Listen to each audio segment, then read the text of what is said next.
you. Thank you very much, Barbara, for the introduction.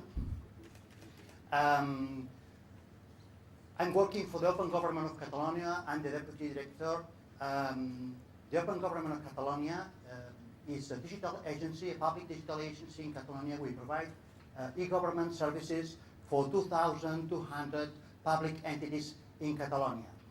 And our mission is to promote the digital transformation of the public administrations in Catalonia to get efficient, open, and transparent governments. And we do that harnessing technology and fostering innovation and collaboration. That's a brief introduction about the entity that I represent here. I'm very glad that we have in this room some of the governments that are working in this pilot. We have some representatives from the town halls of Castellar Vallès, Esparreguera, Manlleu, and the regional government of Catalonia. So let's explain our pilot, our soft launch, but before that, before going into detail,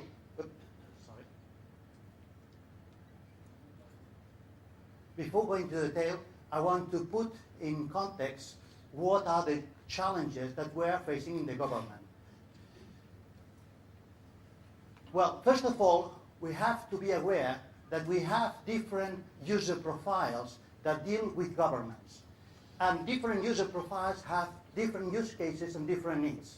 I'm going to focus on my presentation talking about Homer Simpson. It is the ordinary citizen that relates with the governments. There are other user profiles like Apple, who holds a convenience store, is a businessman and does lots of procedures and transactions.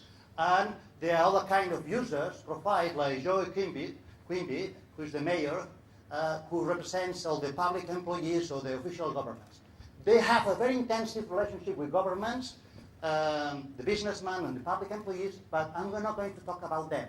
I'm going to talk especially about ordinary citizens like Homer. The thing about ordinary citizens is that, according to our survey that we conducted a couple of years ago, they do about just 3 transactions per year with all the public administrations in the state, with all of them. So they have a very occasional relationship with government. And we have to bear in mind this in terms of what is the identification system we're going to provide to them. So that's the first point. Second point, carry on with our friend Homer, is that most of the procedures or transactions that Homer does with governments are low or medium risk. And we estimate that there are about 90% of them are medium or low. So we are not talking, I'm not going to talk about the high risk procedures, only for the medium or low, but they are 90%, they are most of them. And we have to bear in mind that Homer Simpson is not worried very much about digital identification systems. Yeah? He has in his mind other things like donuts, like sleeping, like beer, and other things. Yeah? Third point that I want to introduce is, after 15 years of my organization trying to promote the digital transformation, what is the current situation in terms of the index of digitization? This is a metric, an indicator that is rarely it's shown in government presentations. The reality, from our point of view, from our data, is that we have right now 80% of internet users, according to the latest report that was released this week by Telefonica. 80% of users are active users. Yeah, they go into online services on a daily basis.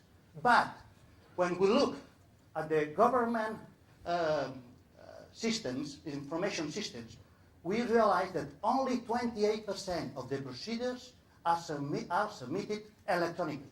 Only 28%. So there is a huge gap between what is the potential, 80%, and what is the reality.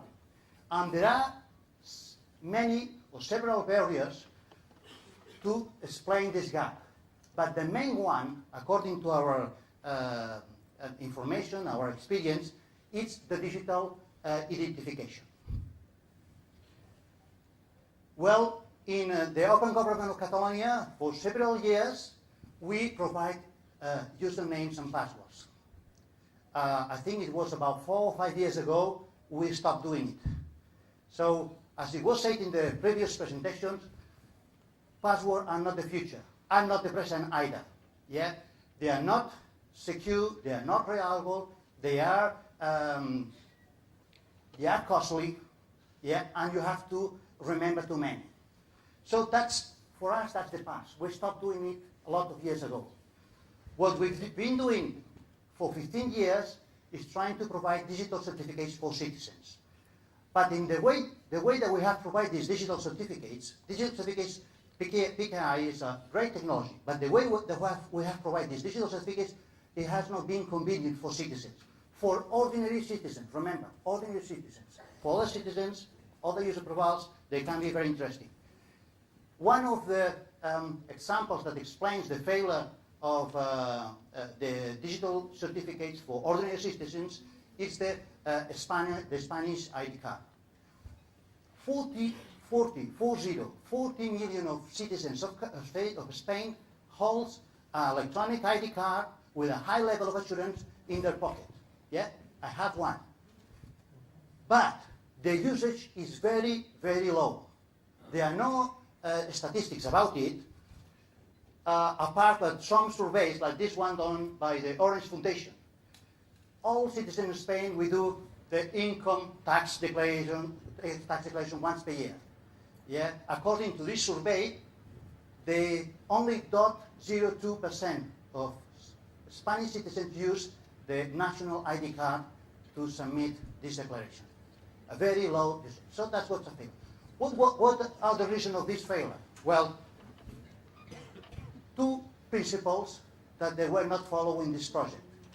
One, I mean, these are two principles written down by Mr. Kirchhoff, August Kirchhoff, saying, well, if you design of integration, an authentication system, you have to be sure that if you have a password, it must be easy to remember, and it has to be easy to use. These are two very simple principles, but which haven't been fulfilled by the Spanish ID card. The funny thing about the Kirchhoff's principles is that this guy said this in 1883, yeah, about 134 years ago. Yeah, we haven't learned much for the last 100 years, apparently. Well, let's go to the point. What is our strategy? Remember, for citizens like Homer. Well, our ideal electronic identification solution has to fulfill all the requirements. It has to be available for everybody. It has to be ready for 90% of electronic services. So it means that it has to have a high, substantial level of assurance. We don't want the citizen to carry something new, because if you do only 3 transactions per year, you are not going to carry a card or a token during the whole year for just 3 times. We don't want the citizen to remember something new. Again, if you do it 3 times a year, will you remember the PIN or the password for just 3 times?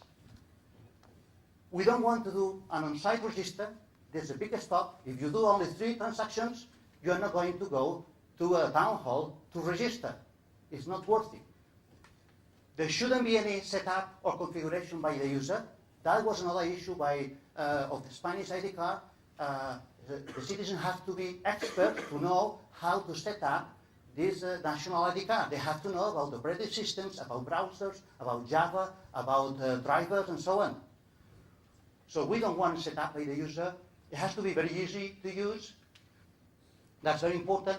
We want to have a system which is broadly used by public and private services. We want these synergies because we know that there are few transactions per user on the public sector. We want to follow the latest NIST recommendations. NIST is the American Security Agency, who, well, they are one of the experts in the world about these issues. And we want the system to be trustworthy. So we have achieved all these requirements, although you may think this is a wishful thinking. Yeah, this is almost impossible. We have achieved all these requirements using or based on 3 pillars. First pillar, the system is based on mobile. no new device to carry, it's for everybody, almost, and it starts working because it's very personal. If you lose it, you call very quickly to suspend the mobile phone. Second, we have a secure digital enrollment, and there is no need to face-to-face enrollment. This is something that we have developed on the Open Government of Catalonia, and this is one of the keys why we are having so many users enrolled to our digital system called ID-CAT. And now, the next step is that we are combining our digital system called ID-CAT with Mobile Connect to get a more secure, more reliable system. About the rest of the requirements that they listed, nothing new to remember. We only ask the citizen in this process the mobile phone and the ID number. They already know that. They don't have to remember anything new. There is no need of setup by the user because, as it was said before, there is an application installed in the applet that it's set up automatically. User has to do nothing. It's ready for 90% of electronic services because it has a substantial level of assurance. We check the mobile ID number and we check the mobile phone number and the ID number with a government database. The user has the responsibility to have a mobile with a lock screen, and then we use the Mobile Connect notification. The combination of all these factors creates a secure system for 90% of the services.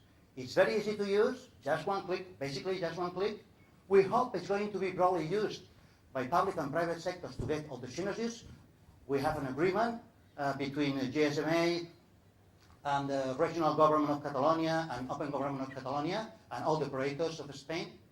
And finally, with this system, we are following the NIST recommendation about one-time passwords. What is saying the latest draft? It's not been approved, but we are taking in consideration what they say. Well, one-time passwords by SMS have to be taken in consideration in the future. We have to look for alternatives. That's what NIST is saying, because there are some risks. So, using Mobile Connect, we can enhance our current identification system based on SMS to have Mobile Connect notifications where we have a safe SMS because it's encrypted.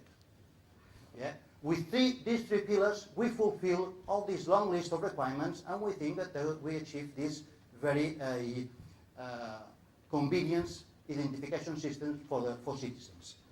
So let's do a brief demo about what we have developed. This is a service that is already live. It's in production.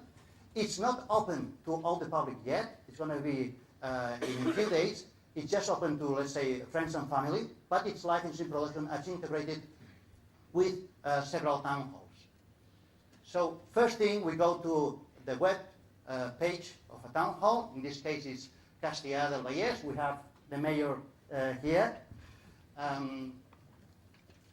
We choose the option of electronic procedures. We have the catalog of electronic procedures. We say that we want to submit, to fill one of these forms and submit it. Then this a web page from the Open Government of Catalonia, which is our identity broker, our identity platform. So we have different systems or mechanisms to authenticate the user, and one of them is Mobile Connect. We enter the information about the ID number, we enter the information of the mobile number, and then we select the option of Mobile Connect. Next step, we do a couple of actions. First of all, we check that the information provided by the citizen is correct against the government database. And if it's correct, then we call to Mobile Connect to send this notification. The user gets a message like this on the mobile phone, and they can accept or reject the authentication process. If they accept, they say OK. The user has the option, in this use case, to fill the form. Fills the form, the complete form, and finally submits the form to the town hall. And that's it. The form is already submitted. It's in the